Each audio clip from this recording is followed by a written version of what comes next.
Salutations, statistics supporters.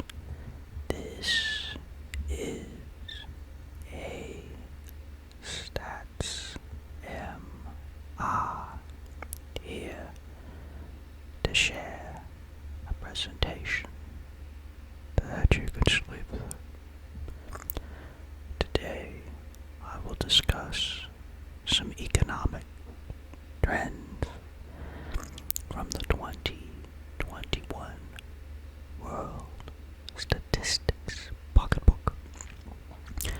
The Pocketbook gives metrics related to economic, social, environmental measures.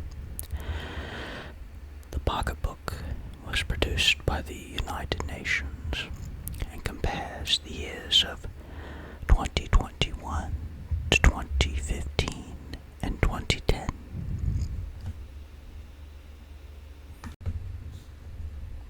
I will include the link to the Pocketbook in the description box. In addition, this Pocketbook lists statistics for the whole world by continent, region, and then individual countries. For example, they'll have statistics on Africa, Asia, Europe, the Americas, and Oceania. Interestingly, or not surprisingly, Antarctica is excluded, which my money, if I were a betting man, would be that Antarctica would have the highest labor force participation rate at 100%. Think about it. You're not going to have any pensioners down in Antarctica. It's a little bit too cold. And you're not going to go there on vacation. You know, if you're going to make it all the way down there, it has to be for work, right? So anyway, my money would be that Antarctica would be the highest labor force participation rate and maybe the highest GDP per capita. So I'd have to make a lot to go down. I don't know about you, but I'd have to make a lot to go down to Antarctica. But anyways, the statistics that I will go over relate to employment source, unemployment, GDP growth, and labor force participation rate. By employment source, essentially it's broken down into three sectors: agriculture, industry, or services. And the combination of those will equal to 100% of the labor force. And labor force participation rate will be male and female. And I'll go over the different tabs. So you'll see one tab will have Africa, one tab will have the Americas, one tab will have Asia, and one tab will have Europe. I wanted to include Oceania, however, as you will see once you look at the link, a lot of the statistics for Oceania were not available. So it really wasn't fair.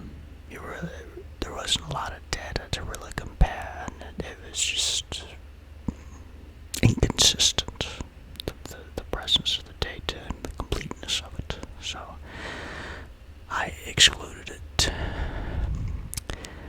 However, to make up for the exclusion, I'll do a video about New Zealand, some statistics in New Zealand, related to agriculture. In addition, there was a middle, the region of Middle Africa did not have a lot of the statistics that the other regions. So when you look at Africa, you'll see Northern Africa, Southern Africa, Western Africa, Eastern Africa. However, statistics for Middle Africa were not there for some of the ones I'm going to go over, so I did not include those either. Anyway, now let's get into the analysis. Alright, now let's get into the analysis. So, we shall start off with worldwide data. The gross domestic product in US dollars. GDP growth rate, with 2015 being the baseline for prices. GDP per capita per person. Then we get it. The next three lines are the employment source. So again, agriculture, industry, services. Like I say, if you add up the three lines here, and these are percentages, by the way, it totals to 100. Same thing if you, for 2021, if you total the three lines, you get to 100%. You got unemployment, labor force participation rate for men and women. Then you have agriculture production index, international trade,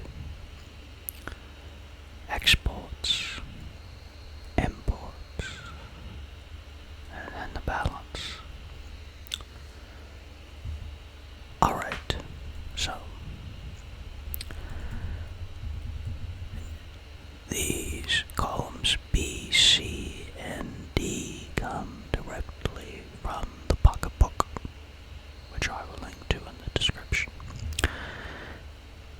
These are calculations I performed to find the, what's the percentage change, because you talk about the worldwide GDP was 66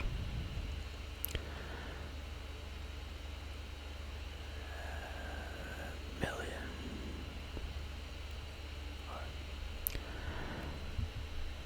And the 2015 was 74. 2021 was 87. But what does that mean? What's the change? So, see, there's a 13% increase in worldwide GDP from 2010 to 2015,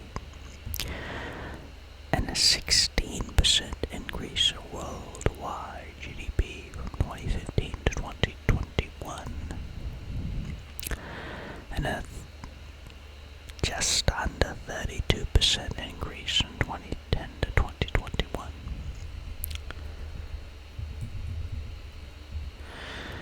Now the GDP growth rate.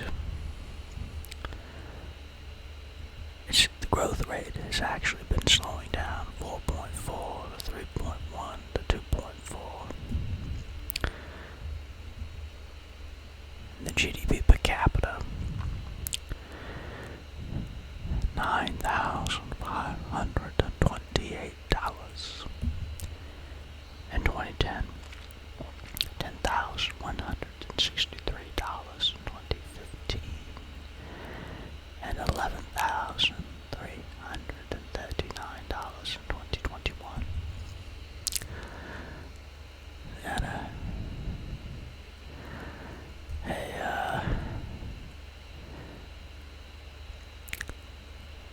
interesting increase in 2010 to 2015. 11.57 change from 2015 to 2021, and a 19% increase in 2010 to 2021 for the GDP.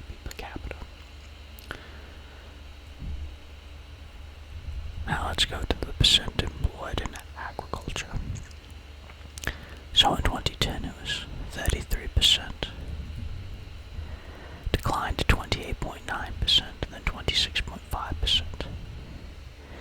Industry slightly gained 22.6 to 23.2 to 23.1.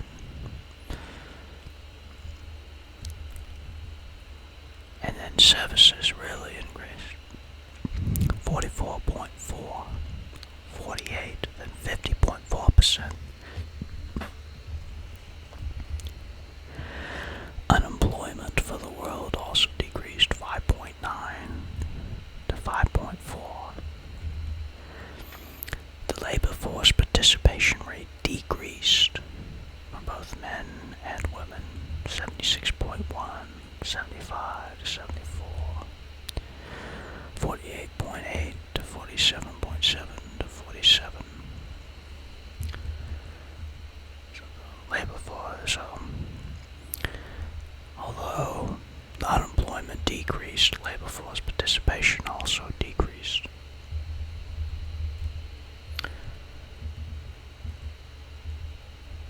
And then international trade.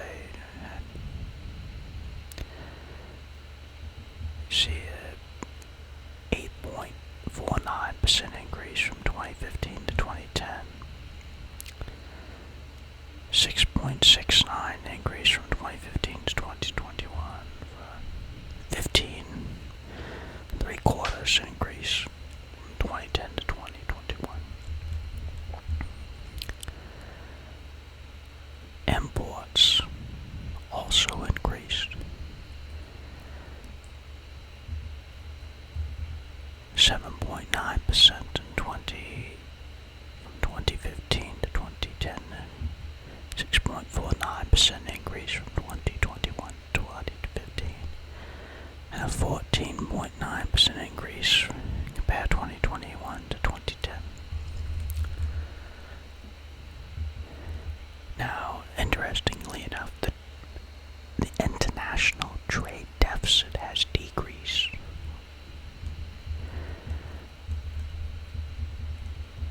Down almost 58% from 2010 to 2021. So let's look at the graphs. So you see the GDP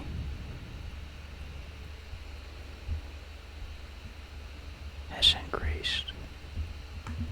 You see the, I'm sorry, I went down.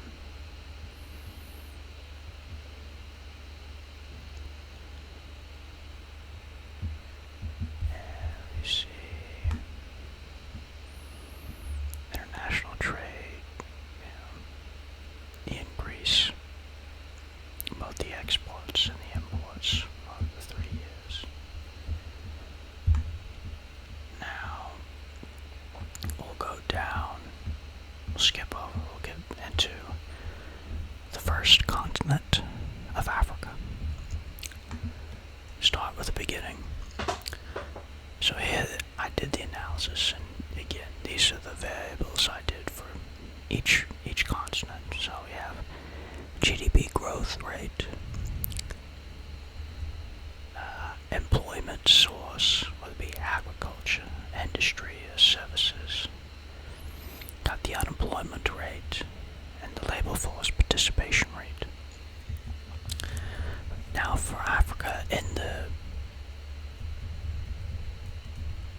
pocketbook, the regions Africa was divided into was Northern Africa, Eastern Africa, Southern Africa, and Western Africa. There was also a Middle Africa that like I said before, I didn't include because it did not have the same data that the other regions did. Now, if you're interested in what countries were classified into Northern, Eastern, Southern, or Western Africa, I've kind of listed them below.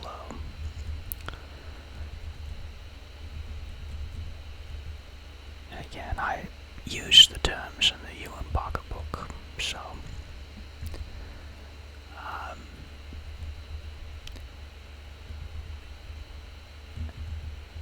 you see the different countries listed. some countries, like I say, the ones that were classified in Middle Africa, I didn't include due to the lack of data, so that's why I don't think you're seeing the Central African Republic or Equatorial Guinea or I don't know, is the Democratic Republic of the Congo or the Republic of the Congo. Yeah, I don't see those.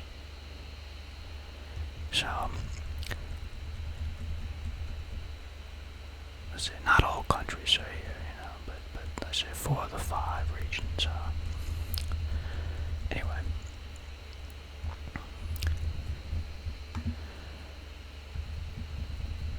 Going back to the analysis. Alright. So the GDP growth rate went from 4.8 in 2010, 1.8 in 2015, and increased to 3.7 in 2021 for Northern Africa. Eastern Africa was 8.4, decreased to 5.9, then increased, further decreased to 5. Then for Southern Africa, the GDP increase was 3.3, 1.2, then 0.3. And Western Africa, you have a 7.7, a 3.7, and a 3.4. So I average these out. Have a 6.05% increase in 2010, 3.15 in 2015, and 3.1 for 2021.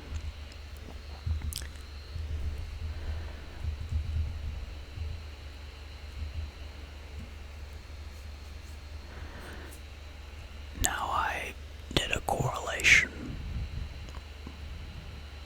equation with the GDP growth rate and unemployment. So the unemployment, if you scroll down to row 46, that's where the unemployment statistics are. I was just seeing if there was a negative correlation between unemployment and GDP growth, which I suspect there'd be, like I said. Scroll up. And it was a negative 0.76, negative 0.76 correlation between unemployment and GDP growth, which makes sense.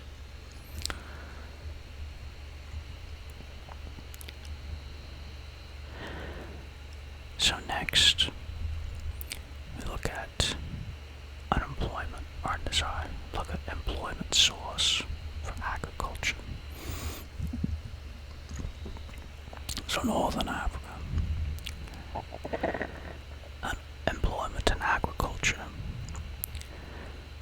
ranged from 29.2 to 24.8.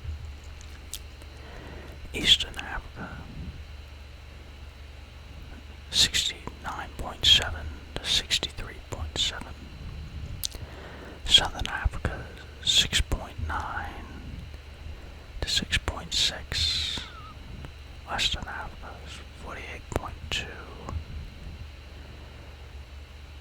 to 39.9.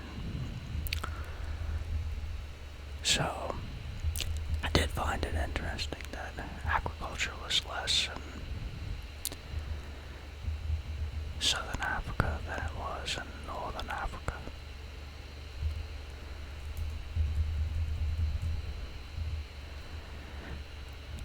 I say because I know there's the desert in parts of Southern Africa, and then there's the desert in Northern Africa. But anyways, on to industry. So employment in industry increased from 24.5 to 25.6 in Northern Africa, and increased from 7.4 to 8.7 in Eastern Africa, and from 24.5 to 23, so it actually decreased in Southern Africa. Went from 11.2 to 13.9 in Western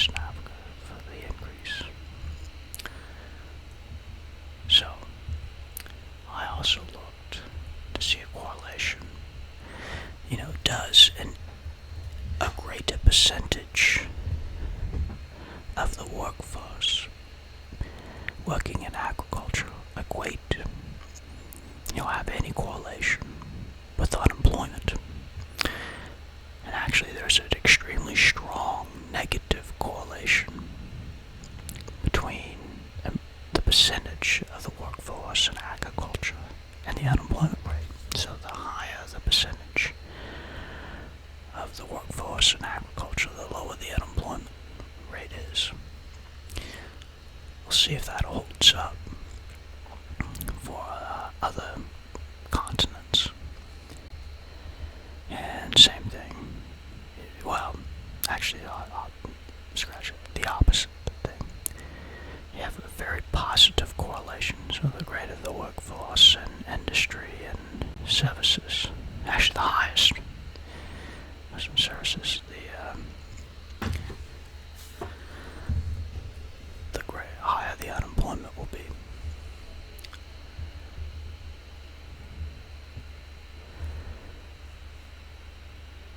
Next, we looked at labor force participation.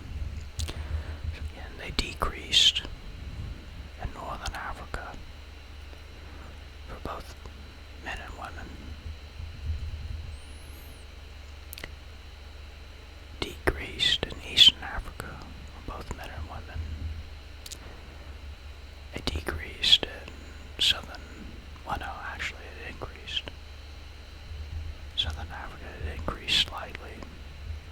And it increased for women as well, so there's an increase in workforce participation rate in Southern Africa. And then Western Africa, there is a decrease. Actually, no, I take that back. There's sorry. There's a decrease in male labor force participation rate and a decrease in Western Africa labor force participation rate.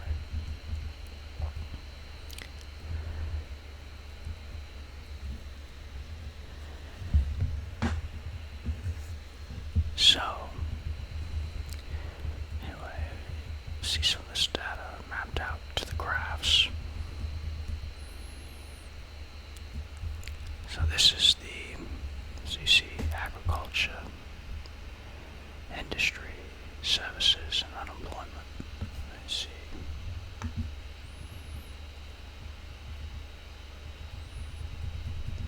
And this grips the years.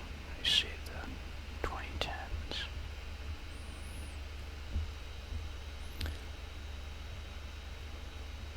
So you do see the higher percent in Eastern Africa for agriculture. You see the higher services for Southern Africa consistently in the graphs.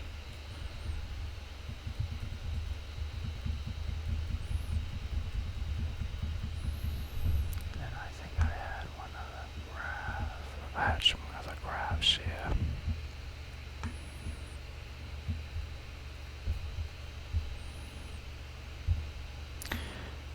So this was GDP growth rate by region and year. So you see it kind of goes in descending.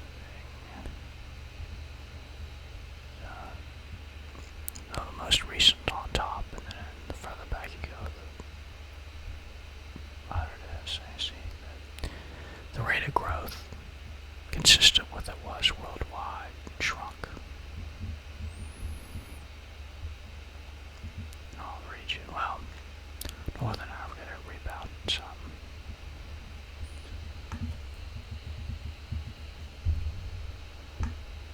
And then you see the labor force participation rate.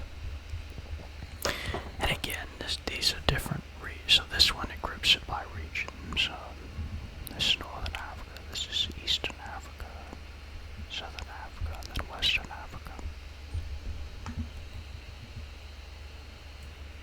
So, see the differences. It is interesting. Where the labor force participation rate is is the highest, and where it's the lowest. Anyways, let's go on to the Americas. Now, in the pocketbook, it has different regions. So, for the Americas, so it's difficult to divide it into Northern and Southern America, because they have Central America, the Caribbean, South America, and then Northern America. And again, I listed which countries were included in each of the different regions. These make sense. So you get Mexico, Belize, Costa Rica, Panama. In the Caribbean, the Cayman, Cuba, Curacao.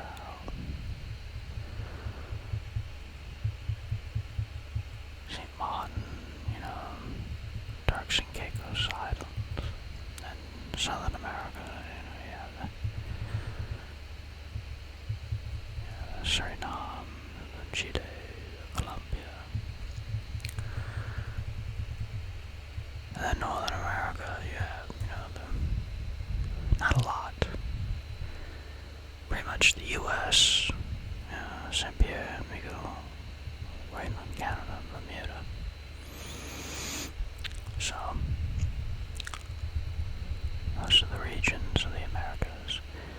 Now, I guess if we wanted to technically, I guess if we wanted to be stringent about North and South America, we could have included these three, and then South America would have been, if we wanted to have the 7 continents, but anyway. The data for the Americas. So, for agriculture, it decreased 17.5 to 16 for Central America. It increased 18.3 to 16 for the Caribbean. It went from 14.4 to 12.5 for Southern America, 1.5 to 1.3 for Northern America.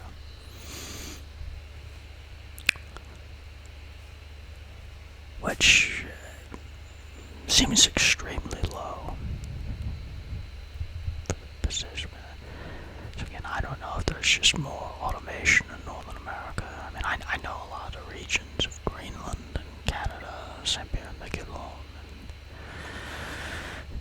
and it's very cold in those regions, so maybe it's,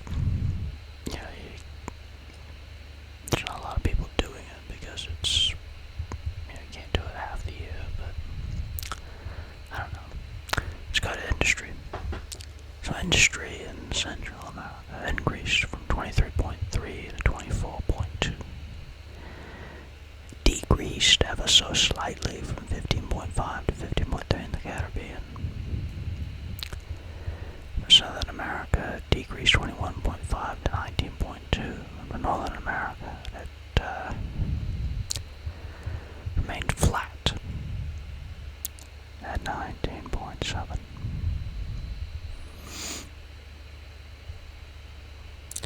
We get into services. Well, let's go to the services. It increased slightly in Central America, 59.2 to 59.8, for 0.6% increase. Caribbean increased slightly, 66.2 to 68.7. And in Southern America, it went from 64.1 to 68.3. And you see the high degree of service employment in Northern America.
So it's actually negatively correlated with unemployment, and then a very weak correlation with services. And then I think this is GDP growth. Yeah, GDP growth. So the GDP growth decreased in Central America, increased in the Caribbean. Well, yeah, it still increased, but it increased from 2010, but decreased from 2015. South America had a strong 6.6% increase, and then a decrease in 2021. Northern America, it's declined slightly from 2.6 to 2.1. And you see there's a weak negative correlation between GDP growth and unemployment. And let's see, the labor force participation rate decreased for Central America for men and slightly increased for women. The Caribbean, it increased, well, yeah, it increased for men and it increased for women. South America decreased for men and it increased for women. Northern America decreased for men.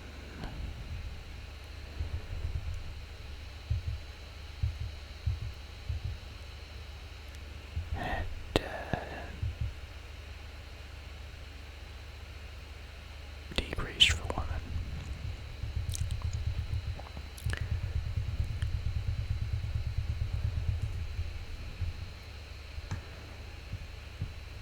So if we look at the chart, here's the employment source. As you see, the services are the greatest factor in every region of the Americas. Looks generally like industry is second, with agriculture. Yeah, generally, although it kind of varies for the Caribbean a little bit. And then next we go down to, sorry, I'm going to go back to Latin America and the Caribbean. Or sorry, the Americas.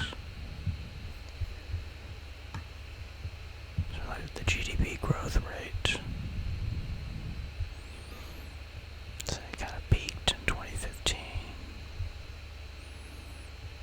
Growth rate peaked in 2010, at least the 3 years that were in the pocketbook. Peaked in 2015, and then peaked in 2010 for Central America, the GDP growth rate. Labor force participation rate. So again, you have Central America, the Caribbean, South America, and then Northern America. So, see the trend overall. Alright, let's go to Europe.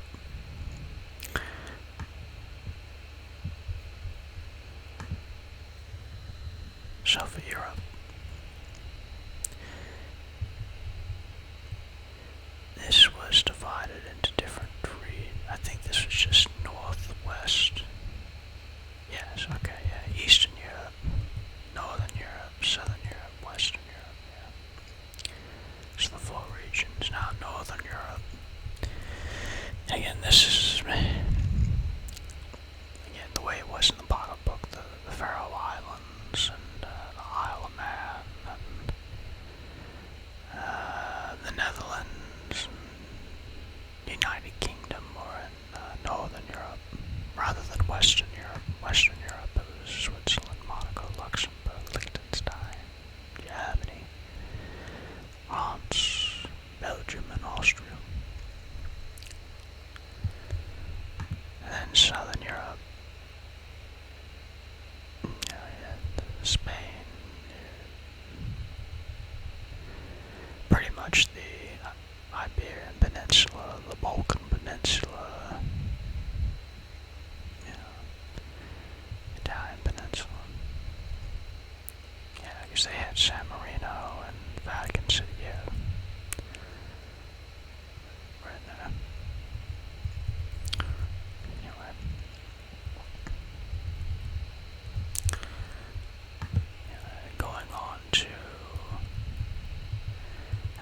agriculture. This decreased in Eastern Europe 11.7 to 8.4. Decreased in Northern Europe 2.2 to 1.7. It decreased in Southern Europe 7.6 to 6.1. It decreased in Western Europe 2.4 to 1.8.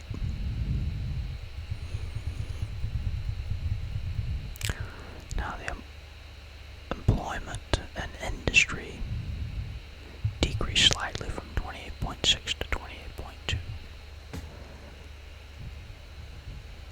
Decreased from 19.8 to 18.5 in Northern Europe. Decreased from 25.8 to 23.4 in Southern Europe, and decreased 24.7 to 22.9 in Western Europe. There's the employment and services. This increased in Eastern Europe 59.7 to 63.4. It increased slightly in Northern Europe from 78 to 79.8.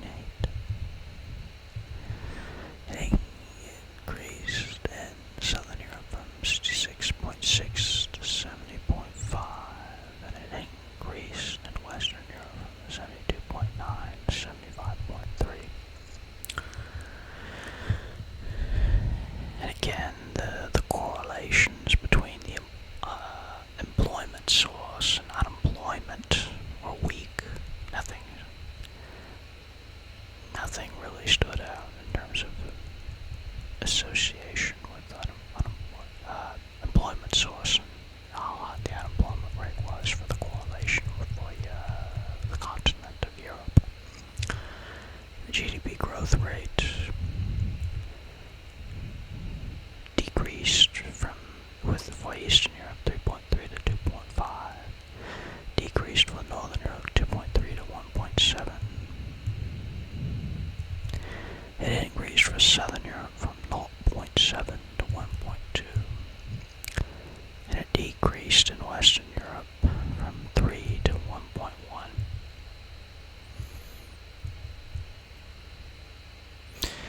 And for the labor force participation rate, it increased slightly by 0.3 in Eastern Europe, and decreased. It increased for men, decreased for women in Eastern Europe.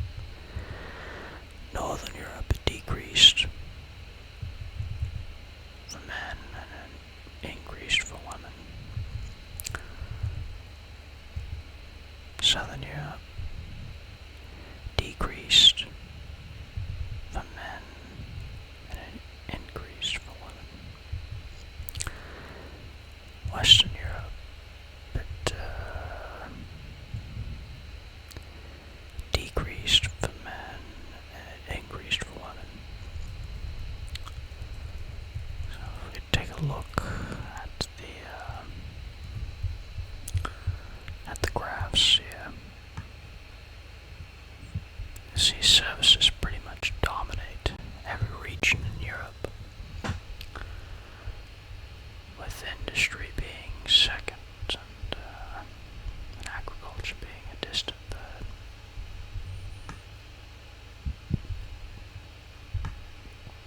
See labor force participation in different regions. I see have Eastern Europe, Northern Europe, Southern Europe, and Western Europe. I see the labor force participation rates. It doesn't vary too much by region. Europe is slightly lower in Southern Europe, but not by a lot. And then you get into the GDP growth rate. Let's take a look here. So peaked in 2010 for Western Europe, peaked in 2015 for Southern Europe, peaked in 2015 for Northern Europe, and it peaked in 2010 for Eastern Europe. And finally we'll make our way over to the continent of Asia.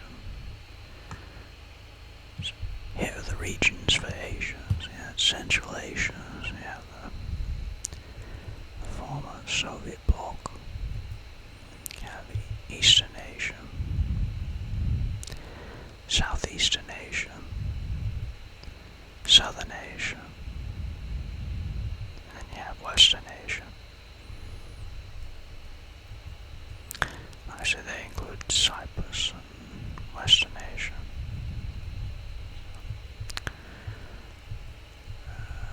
Alright. Again, I use the terms that are in the pocketbook. So,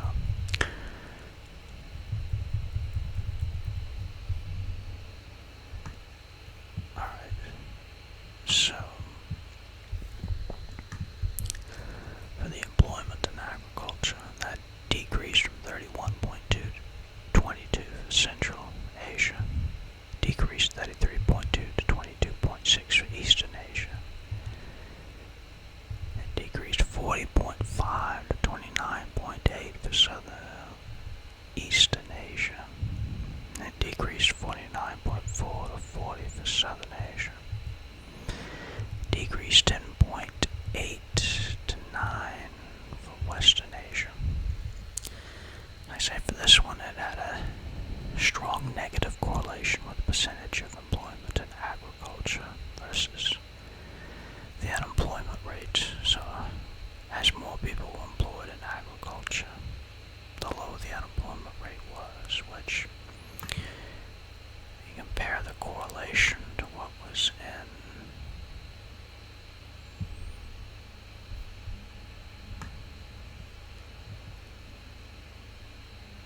Africa also had a negative for agriculture.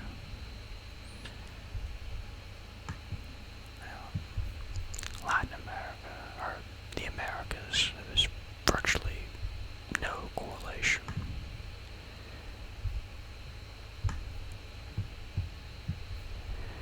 And then in Europe, let's see,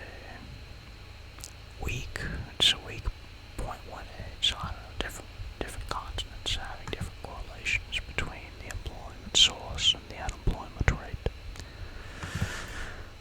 Alright, so continuing on. Next we go to industry. So this was 23.4, increased to 26.9 for Central Asia, decreased slightly from 28.2 to 27.5 for Eastern Asia. And it increased 19.2 to 22.9 for Southeastern Asia, and it increased 21.5 to 25.5 for Southern Asia. And it decreased from 27.2 to 25.8 for Western Asia.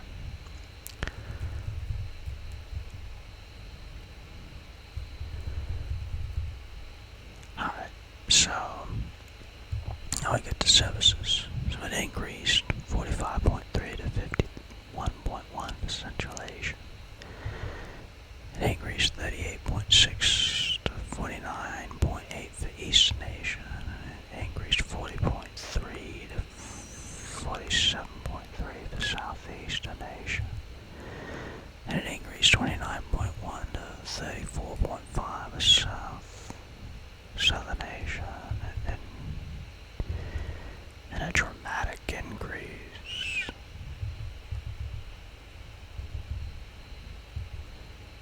Sorry, not a dramatic increase, I was misreading the lines. Slight increase from 62 to 65.1 for West Asia for employment services.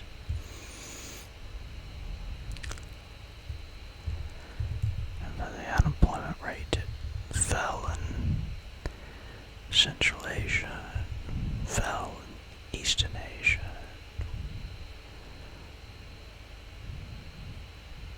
remained fairly constant for Southeast Asia. Oh, again, a 3% unemployment rate is really low. There you have it. So long, everyone. This is a Statsima wishing that your efforts have a positive correlation with results.